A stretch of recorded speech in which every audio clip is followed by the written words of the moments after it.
Obrigado por nos visitar, mas não deixe de se inscrever no canal e ativar as notificações. É que nós nos acostumamos a conviver só com pessoas brancas. A gente vai para o teatro, só tem pessoas brancas. Isso me incomoda. Eu já falei aqui, não é porque você está aqui, mas eu já falei isso inclusive com os meus amigos aqui, que eu me incomodo de ir a lugar. Eu fico incomodado, me sinto com vontade de ir embora.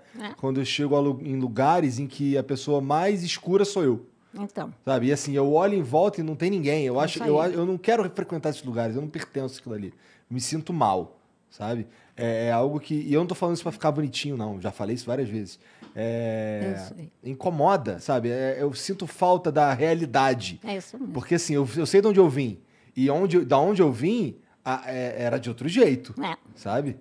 Então, hoje eu chego em lugares que definitivamente não me representam. Eu acabo na companhia de pessoas que não tem nada a ver comigo. É isso aí, Igor. Essa é uma questão, porque no Brasil, a branquitude é tão fundamental que ela é uma espécie de norma que não precisa ser nomeada. Então, vamos lá. Os nossos critérios de beleza. Você fala assim, essa pessoa é muito bonita.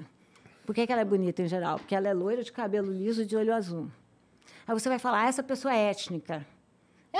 Eu acho étnico um cara, num calor de 32 graus no Brasil, usar terno. Não, mas quando a gente fala étnico, é o outro.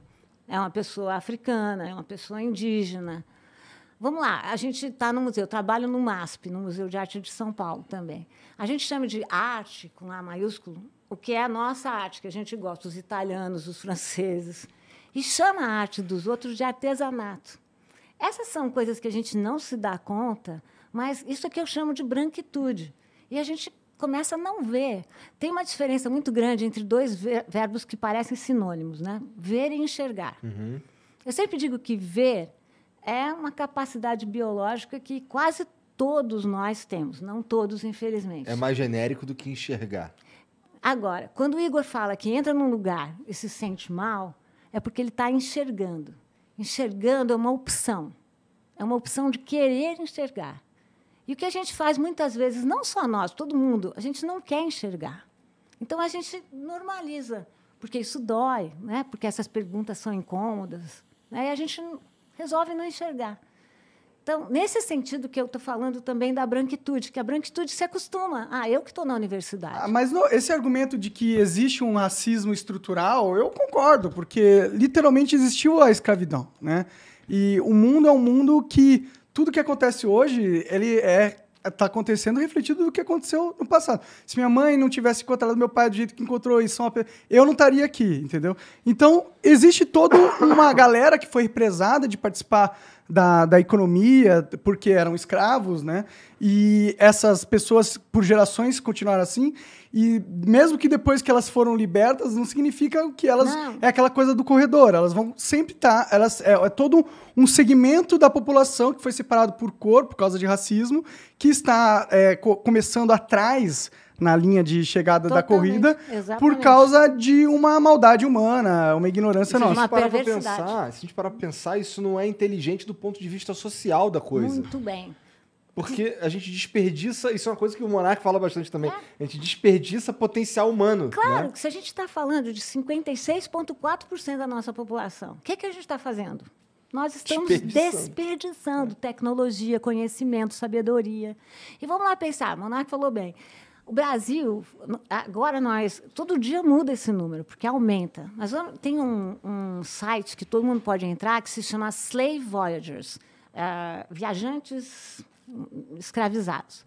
Também eu acho que é bem legal a gente falar disso. Eu sempre falo escravizados, isso não é uma regra. Mas por que eu falo escravizados e escravizadas ao invés de falar de escravos? Porque se você fala escravo, você meio que fala, teve escravo no passado. Se tivesse nascido assim, tá Exatamente. Ligado? E ninguém nasceu escravo. Sim. As pessoas foram escravizadas, né? As pessoas nasceram Congo, Angola, bem elas, né? Mas não foram escravos no passado. Mas vamos lá. Nesse site, os Slave Voyagers, viagens escravizadas, agora a gente tem um número que 12 milhões de africanos e africanas tiveram que deixar o seu continente. Mais de 300 nações diferentes. Essa também é outra coisa que a gente fala. A gente fala de Europa, você fala Europa, não. Polônia, Alemanha, Itália. Fala de África, a pessoa fala lá na África. Não é uma África, foram muitas Áfricas. Se vocês quiserem, a gente fala mais disso. Mas vamos dizer, 12 milhões de africanos e africanas deixaram o continente. Desses 12 milhões, 10 milhões chegaram com vida nas Américas. Sério? Isso me surpreende, esse número. Nossa. Achei que era mais mortal a viagem. Nossa, eu achei que era bem menos. Pra ser É sincero. muita Sério? gente. Se você É que eu vi tem- uns negócios, cara... Pô, tinha muita doença, os caras ficavam Muita doença. meses Não, no navio, esses tá são ligado? os caras que chegavam, mas não estou dizendo os que morriam logo depois. Vamos falar disso. É que você falou que são 12 milhões... Chegavam no com total. vida. Sim, mas foram 12 milhões que tentaram, você diz, não? Não, 12 milhões saíram, 10 milhões chegaram. Entendi, então Tá? foram... Nas 2 Américas, milhões em geral. perderam. 2 milhões se perderam no caminho. Fora os que morreram nos navios. Esses foram os que morreram no navio. Entendi. Fora os que morreram assim Foram que os que chegaram, morreram tudo aqui, mais. chegaram Entendi, muitos. então. Tanto que no Valongo, que era o maior mercado de escravizados do Rio de Janeiro, havia um cemitério do lado. Porque as pessoas chegavam e morriam logo depois da travessia. Você tem razão. A travessia de Moçambique levava 2 meses. A travessia de Angola, pelo menos 1 mês. E imagina a situação. Bom, desses 10 milhões que chegaram nas Américas, 4,8 tiveram como destino o Brasil. Então, o Brasil foi o lugar que mais recebeu mão de obra escravizada. E o Brasil, diferente de outros países como os Estados Unidos, teve escravizados no... Ui, caiu. Essa foi boa. Caralho, O viu? tema Tomei está até um pesado, hein, susto. Monarca? É Deus querendo tirar essa fala. Né? Olha só. Só fala. Olha, tá querendo foi censura, não foi? Essa foi, hein? Eu não vi vocês fazerem isso nunca. No caminho da minha tosse. Com menos raiva, né? É, olha lá. Parecia que já tava querendo sair, na real. Olha só. Pega o bracinho aí pra nós, gente. Quer um desse aqui? É. Que é o Monark, então... No Monarca nós vai derrubar de novo. Quebrou nossa mesa, caralho. Quebrou a mesa? Não, Essa quebrou não. tirou uma lasquinha aqui dela, né? Bom, fala algo aí. Bom, Vamos lá. a gente tava falando, você tava falando aí Vamos das deixar o Monarca pessoas um e pouco tal. de lado, né? Mas uma dúvida que ficou, quando a gente Fala. tava falando de cota, a gente já volta pra esse assunto. Tá. Mas uma dúvida que ficou quando a gente tava falando de cota era... A cota, ela é uma política que não é permanente. Provisória. Ela é provisória. Tem algo sendo feito... Porque, assim, na minha cabeça, eu gostaria muito que a gente estivesse investindo em educação como um plano nacional Exato. ao longo prazo, Eu sabe? também Então, acho. assim, beleza, tem a cota tá aqui para um paliativo, para dar remediada, para não sei o quê, mas a gente tem que fazer a educação de base ser muito do caralho. Será Exatamente. que... Mas não existe esse plano, existe? Não existe Então, nada sendo feito É nesse isso que eu te sentido. falei. Os índices da educação subiram muito nos 30 anos. Agora, infelizmente, esses índices estão caindo. Né, por vários motivos. Né? Mas estão subiram, caindo. então houve Subiram. ali um... É inegável que, nesses 30 anos, os índices... Bom, a questão da educação no Brasil também é um ponto muito bom. Eu não vou comparar aqui com o Japão. Né? Eu vou comparar com os nossos países vizinhos. Se você comparar com a Bolívia, comparar com o Chile, comparar com a Argentina, o índice do PIB que nós aplicamos para a educação, porque a gente tem que comparar coisa com coisa, né? Não pode comparar a laranja com o abacate, mas vamos comparar quanto do PIB é investido na educação. Não tem comparação entre Brasil e Bolívia, entre Brasil e Argentina. A gente investe mais? Menos. Menos? Entendi. Em porcentagem de PIB. Para comparar coisas comparáveis. Isso estava melhorando. Mas agora, nesse governo, os índices estão caindo. Porque não é um governo tão impactado com a questão da educação. Mas eu concordo com vocês. A saída absoluta não é cotas. Cotas é uma possibilidade. E cotas a gente tem que É uma falar estratégia. que vem com... Sim, perfeito. E vem junto com ações afirmativas. O que são ações afirmativas? São políticas de auto-orgulho. Como é que se sente uma criança negra quando ela tem um caderno de escola que os negros só aparecem ou em posições subalternas? Como escravizados, talvez, né? Como escravizados. E sempre em posições de vítimas. Porque Sim. agora a gente sabe, por exemplo, a Lei Áurea não foi um presente. A gente aprende assim, a princesa Isabel nos deu a liberdade. Vou perguntar para vocês, alguém pode dar liberdade para alguém? Não foi. Na época, as populações negras se revoltavam, faziam insurreições, fizeram rebeliões, mataram seus senhores, às vezes se suicidaram, as mulheres abortaram. Ou seja, por que a gente sempre dá... Imagina o que sente uma criança negra vendo sempre aquela posição subalterna, passiva. Isso que é ação afirmativa. Você mudar políticas de auto-orgulho. Isso é muito importante para mudar o Brasil. Mas, o que a gente tem que impactar também? Temos que impactar na educação. Temos que investir grosso na educação. Quando o pessoal fala assim, como é que a gente acaba com a desigualdade?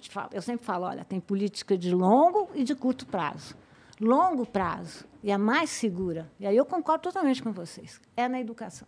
E em todos os graus. É assim que a gente sai desse buraco. Né? A gente só sai quando qualquer brasileiro que quiser poder inscrever os filhos dele numa educação fundamental de excelente qualidade. Exato. Com merenda foda, com tênis, jogar xadrez, tá ligado?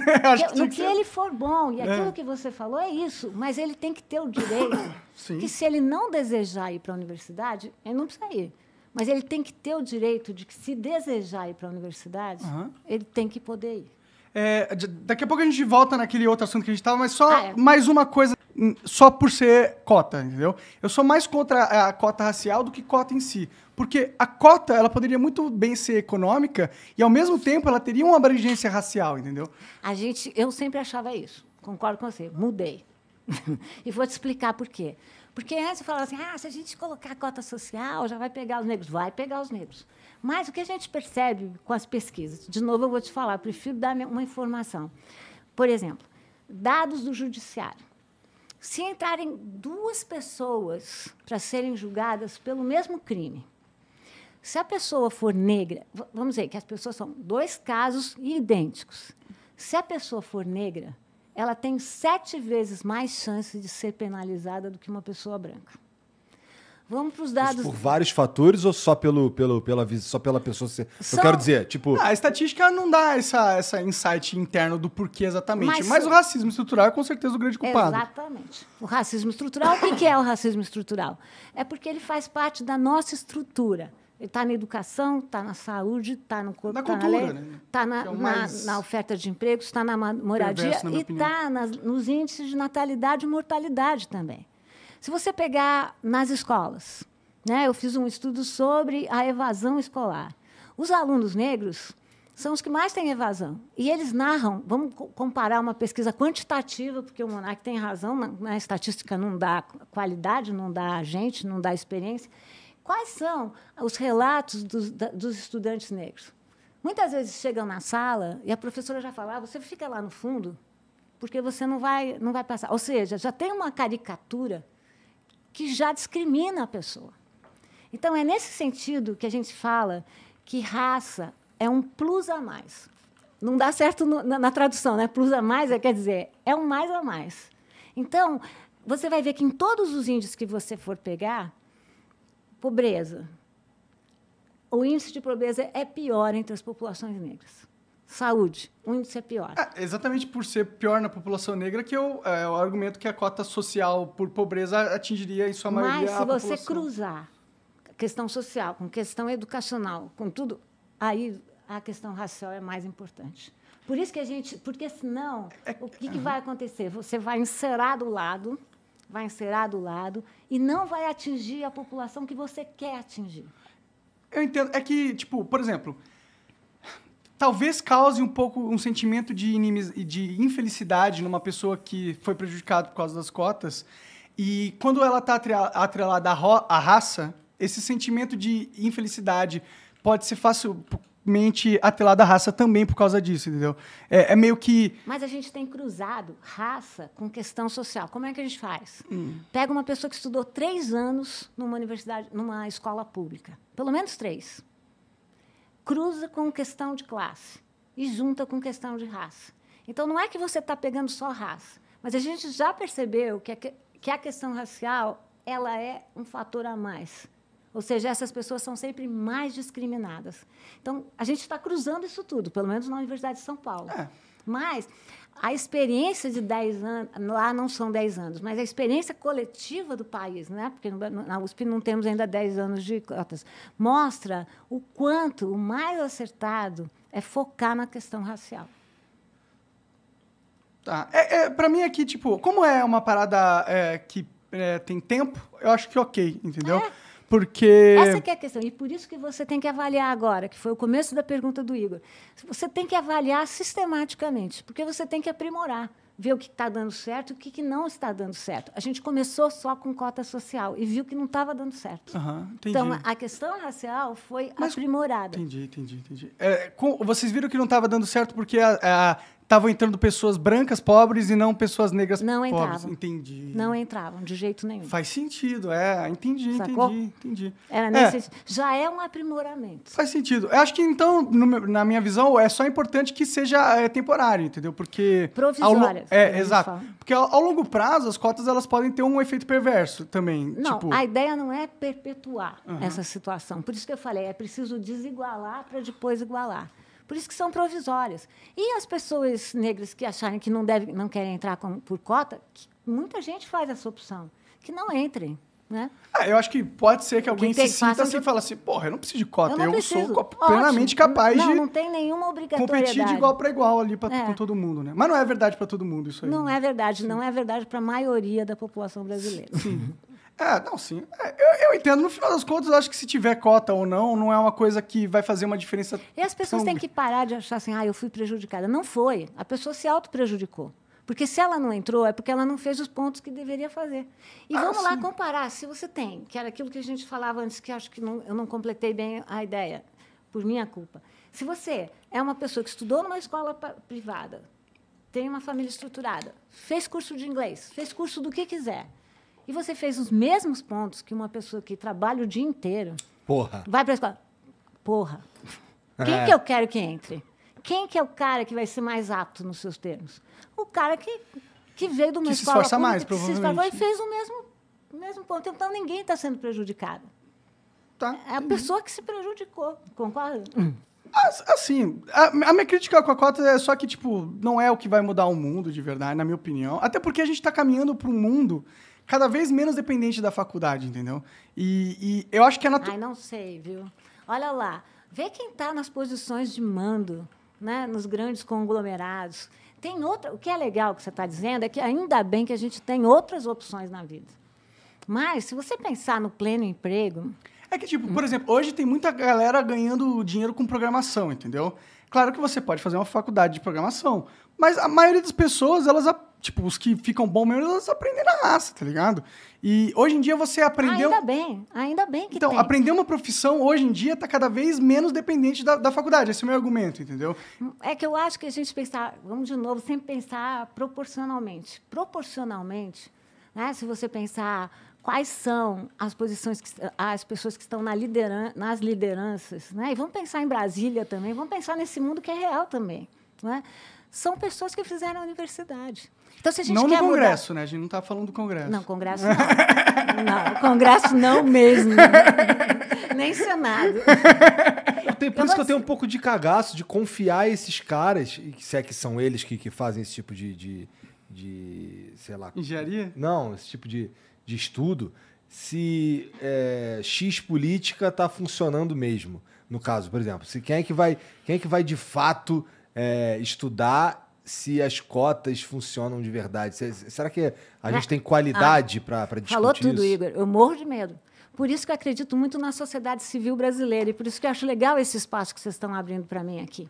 Porque os políticos, no fundo, somos nós, né? Se a sociedade civil botar pressão nesse sentido, eles vão votar como a gente quer. Se não botar, por isso que eu acho que esse é um tema muito importante. Se deixar, não mesmo. E aí, o que você achou disso tudo? Deixa aí nos comentários. Só não esqueça, não precisa xingar nem ofender ninguém. Deixa o seu joinha, não custa nada e nos ajuda demais. Convide seus amigos.